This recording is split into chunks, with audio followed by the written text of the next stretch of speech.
Hello बच्चों, आज हम कक्षा 11वीं में पढ़ने वाले हैं समुच्चय, जिसे इंग्लिश में क्या बोलते हैं बच्चों, सेट बोलते हैं। तो ये क्लास 11th का चैप्टर 1 है समुच्चय, और आज हम इसका परिचय जानेंगे। परिचय में आपको बिल्कुल डिटेल से बताने वाला हूँ। तो सबसे पहले, जैसे कि आप बच्चों जानते हैं, हमारे पास ये चैप्टर है समुच्चय। चैप्टर का नाम क्या है? समुच्चय। ठीक है, अब हम बात करेंगे समुच्चय क्या होता है, जानते हैं। ठीक है, समुच्चय का मतलब होता है किसी चीज़ों का संग्रह, यानी कलेक्शन। कोई भी बच्चों चीज़ हो सकती है, अगर उसका कलेक्शन आपके पास है ना, तो उसी को हम क्या बोलते हैं? समुच्चय बोलते हैं। अब वो कलेक्शन बच्चों आपके पास दिनों का हो सकता है, महीनों का हो सकता है। ठीक है, समुच्चय का मतलब होता है कुछ चीज़ों को एक साथ, एक समूह यानी ग्रुप में रख देना। जैसे बच्चों हफ्ते में 7 दिन होते तो उनको एक ग्रुप में रखा गया है। साल में 12 महीने होते तो उनको एक ग्रुप में रखा गया है। ठीक है, सभी चीज़ें स्पष्ट, क्लियरली डिफाइन और अलग अलग डिस्टिंक्ट होनी चाहिए। बिल्कुल क्लियर, स्पष्ट होना चाहिए। हाँ भाई, एक साल में 12 महीने होते हैं तो ये क्या है? एक समुच्चय है। हफ्ते में 7 दिन होते हैं तो ये भी क्या है? एक समुच्चय है। इसी को हम क्या बोलेंगे बच्चों? समुच्चय बोलेंगे। और ये एक कैसी परिभाषा हो गई? सुपरिभाषित। आइए और अच्छे से जानते हैं, और डीपली इसको जानते हैं अब हम। समुच्चय की परिभाषा: वस्तुओं के सुपरिभाषित संग्रह यानी वेल डिफाइंड कलेक्शन को समुच्चय कहते हैं। मतलब जो वस्तुएं होती है ना बच्चों, उनका सुपरिभाषित संग्रह होना चाहिए। सुपरिभाषित का मतलब है, और जानते हैं, सुपरिभाषित का मतलब है कि किसी भी वस्तु के लिए स्पष्ट रूप से पता हो कि वह संग्रह में है या नहीं। भाई एक चीज़ बताओ, मैंने बोला भी हफ्ते में 7 दिन होते हैं, आपको पता है? हाँ जी, हफ्ते में कितने दिन होते हैं? 7 दिन होते हैं। ठीक है, आपको पता है, बहुत अच्छी बात है ये। ठीक है, अब हम यहाँ पे क्या करेंगे, तो ये कैसा एक सुपरिभाषित वाक्य है। कैसी लाइन है? सुपरिभाषित। अब हम कुछ उदाहरणों से समझते हैं, जैसे कि यहाँ देखो, उदाहरण देखना। सप्ताह के 7 दिनों का समुच्चय: सोमवार, मंगलवार, बुधवार, गुरुवार, शुक्रवार, शनिवार और रविवार। ठीक है जी, ये एक क्या हो गया? सुपरिभाषित बात हो गई, और ये एक समुच्चय हो गया। समीकरण x² इजिकल टू -16 इक्वल में क्या है? 0। अब ये -16 बच्चों वहाँ जाएगा तो प्लस के हो जाएगा। 16 के दो वैल्यू आएंगे, क्या? -4 और +4। तो ये भी क्या है? एक समुच्चय। इन दो के अलावा इसकी और कोई वैल्यू नहीं आ सकती। 1 से 10 तक की प्राकृतिक संख्याओं का समुच्चय। बच्चों 1 से लेकर 10 तक प्राकृतिक संख्याएं आपने लिख दी, ये भी क्या है? एक समुच्चय है। तो आई होप बच्चों आपको समुच्चय की डेफिनेशन समझ में आ गई होगी, किस तरीके से हमने क्या किया है। चलिए अब हम पढ़ते हैं समुच्चयों के प्रकार। हर चीज़ मैं आपको बच्चों आज डिटेल से बताने वाला हूँ, तो कोई भी वीडियो को स्किप ना करें और पूरा देखें। समुच्चय आज आपका क्लियर हो जाएगा। समुच्चयों के प्रकार: समुच्चय के मुख्य प्रकार होते हैं परिमित समुच्चय, अपरिमित समुच्चय, रिक्त समुच्चय, एकल समुच्चय, एकल समुच्चय, ठीक है, सम समुच्चय। और उसके बाद फिर यहाँ पर जब हम बात करेंगे तो ये क्या आ जाएगा? उप समुच्चय आ जाएगा। उप समुच्चय के बारे में पूरी डिटेल में बताया गया है, तो मैं आपको बारी बारी से बताना शुरू करता हूँ। ये हाँ देखो बच्चों, अब हम यहाँ पे क्या देख रहे हैं कि भाई समुच्चय के जो है ना, समुच्चय के प्रकार, समुच्चय के मुख्य प्रकार होते हैं। पहला है परिमित समुच्चय। परिमित समुच्चय क्या होगा? Finite set. इसमें अवयवों की संख्या सीमित होती है, जैसे 1 2 3 और यहाँ पे ABC। भाई मुझे पता है यहाँ 1 2 3 नंबर हैं, ये सीमित नंबर है, इनके अलावा और कोई नहीं है, तो ये कैसा परिमित समुच्चय है।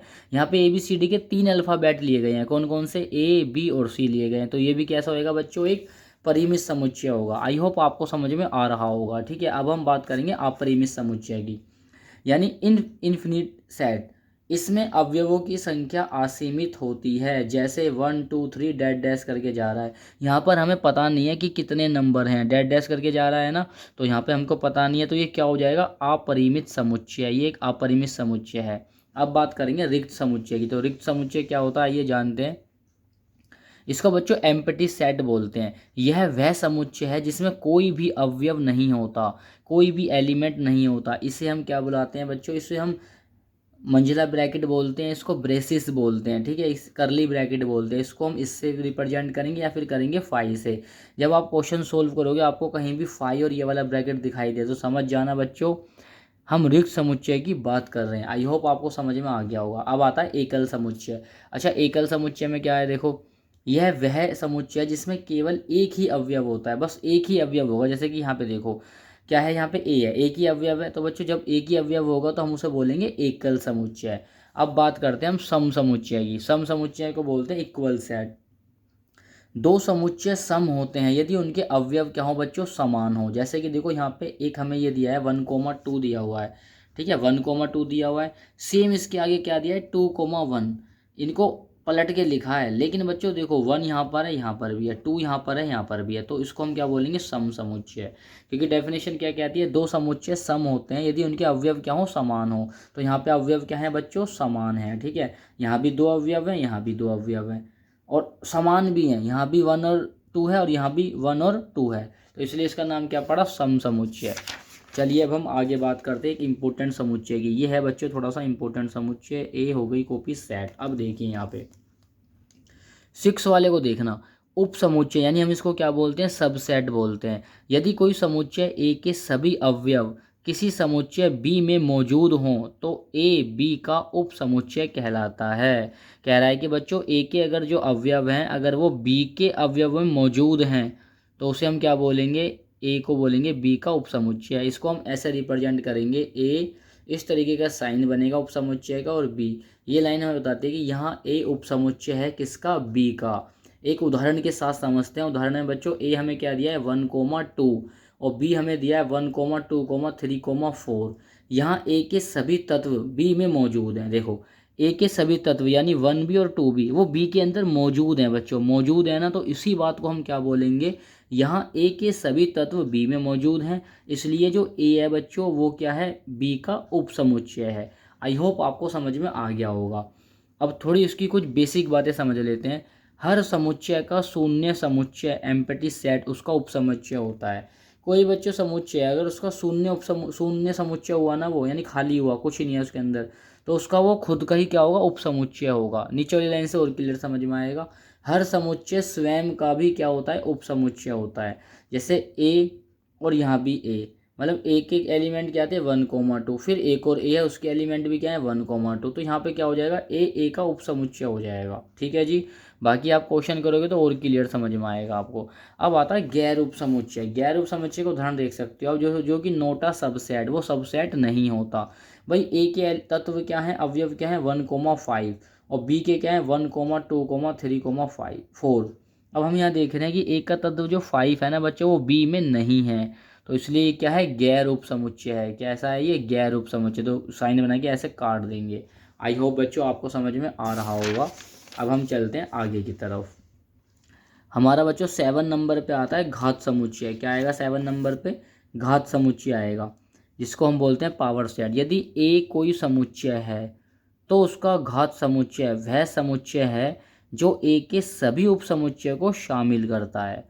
दोबारा से इसको पढ़ना, मैं एग्जाम्पल से आपको समझाता हूँ। इसको पी ए से दर्शाया जाता है। सूत्र इसका क्या होता है, यदि किसी समुच्चय ए में n अवयव हैं तो घात समुच्चय में कुल 2 की घात n उपसमुच्चय होंगे। घात समुच्चय बच्चों नाम से ही पता चल रहा है यहाँ पे घात की बात करेगा, पावर की बात करेगा। उदाहरण आप देख सकते हो, ए हमारा क्या है 1,2 है।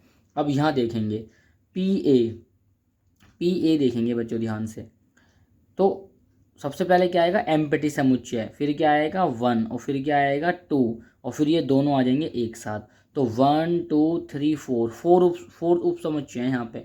तो हम यहाँ पे कह सकते हैं यहाँ ए के 2 तत्व थे, ये 2 तत्व, तो बच्चों 2 की पावर क्या हो जाएगी, 2 हो जाएगी। 2 की पावर क्या हो जाएगी, 2 की पावर 2 क्या होती है 4, तो 4 उप समुच्चय बने और बनाकर भी दिखाएं। देख लो 1 2 3 4 4 ही उप समुच्चय यहाँ पर बन रहे हैं। एक और एग्जाम्पल से समझाता हूँ जाके क्लियर ही हो जाएगा आपको, देखेंगे ध्यान से। अब यहाँ बी के बच्चों 3 अवयव हैं, 3 अवयव हैं, तो मैं इसका क्या निकालूंगा, उपसमुच्चय। तो सबसे पहले फाई आएगा, फाई मतलब एम्प्टी समुच्चय, खाली समुच्चय, रिक्त समुच्चय।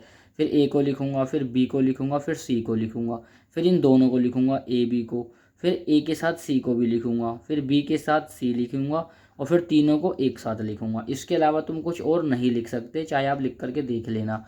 तो यहाँ बी के 3 तत्व थे, कितने थे 3 तत्व थे, तो 3 की पावर बच्चों क्या हो जाएगा 2, 3 की घात क्या हो जाएगा 2 हो जाएगा, और 3 की घात 2 क्या होती है 9, तो यानी यहाँ पे 9 उपसमुच्चय बन रहे हैं। तो आप गिन लो 1 2 3 4 5 6 7 8, 1 2 3 4 5 6 7 8 बच्चों यहाँ पे ना 8 बनने। लेकिन एक चीज़ यहाँ पे एक यहाँ पे और बन सकता है, एक यहाँ पे और बनेगा, वो आपको कमेंट करके बताना है कि वो यहाँ पे क्या बनेगा। ठीक है, मेरे से मिस हो गया लेकिन मुझे पता है, बट आप बताओगे उसको कमेंट करके। अब आता है सार्वत्रिक समुच्चय यानी यूनिवर्सल सेट। ये क्या होता है भाई, सर्वाधिक समुच्चय यह समुच्चय होता है, सार्वत्रिक समुच्चय वह समुच्चय होता है जो सभी संबंधित समुच्चयों के सभी अवयवों को शामिल करता है। ये ना बच्चों सभी अदर अवयव को अपने में शामिल कर लेगा, इसलिए इसका नाम क्या पड़ा, सार्वत्रिक समुच्चय। जैसे यूनिवर्सल होता है ना ब्रह्मांड, वो अपने अंदर सबको शामिल करके रखता है, अर्थ को भी, सैटेलाइट को भी, शनि को भी, बुध को भी, शुक्र को भी, सभी ग्रह को अपने अंदर शामिल करके रखता है, तो इसलिए इसका नाम यूनिवर्सल पड़ा है। ऐसे देखो इसे यूज अक्षर से दर्शाया गया है। ये भी देखो सबको अपने में शामिल कर लेगा, देखो यहाँ पे करेगा ये शामिल। ये रहा इसका उदाहरण। ए के अवयव हैं 2 4 6, बी के अवयव हैं 1 3 5। अब ये आया सार्वत्रिक समुच्चय। इसने क्या किया, 1 2 3 4 5 6 सबको शामिल कर लिया अपने में। तो हम यहाँ पे कह सकते हैं यहाँ यू में ए और बी के सभी तत्व शामिल हैं। एक और देखो, यहाँ पे राम और श्याम है, यहाँ पे क्या है, गीता और राम है। तो राम बच्चों दोनों में क्या है, कॉमन, तो वो एक ही बार लिखा जाएगा। यूनिवर्सल निकालेंगे, सार्वत्रिक समुच्चय निकालेंगे, सबको मिला के लिख दो, राम श्याम गीता। इनने देखो सबको अपने में शामिल कर लिया ना, तो ये क्या होता है, यूनिवर्सल समुच्चय होता है, यूनिवर्सल सेट होता है, सार्वत्रिक समुच्चय होता है। इसके बाद बच्चों एक लास्ट आता है हमारे पास असंयुक्त समुच्चय या असहयोग समुच्चय, दोनों बात एक ही है। यदि बच्चों दो समुच्चय ए और बी में कोई भी समान अवयव ना हो, कोई भी मैच नहीं हो रहा है, तो उन्हें असंयुक्त समुच्चय कहते हैं। जैसे कि ए के अवयव हैं 2 4 6, बी के अवयव हैं 1 3 5, कोई भी मैच नहीं हो रहा। यहाँ ए और बी के बीच कोई भी समान संख्या नहीं है, इसलिए ए और बी क्या होगा बच्चों, असंयुक्त समुच्चय होगा। आई होप बच्चों आपको ये इंट्रोडक्शन समझ में आ गया होगा। 10 से 11 मिनट का बच्चों इंट्रोडक्शन की वीडियो है, इसको जरूर देखना और शेयर करना। अब मैं इसके बाद आपको एक्सरसाइज कराऊंगा 1.1, फिर 1.2, फिर 1.3। तो बारी बारी में पर डे बच्चों वीडियो अपलोड करता रहूँगा क्लास 11th की, और आप इसको देखते रहिए और ज़्यादा से ज़्यादा इसको बच्चों शेयर कीजिए। मिलते हैं बच्चों नेक्स्ट वीडियो में अब एक्सरसाइज 1.1 के साथ, तब तक के लिए बाय।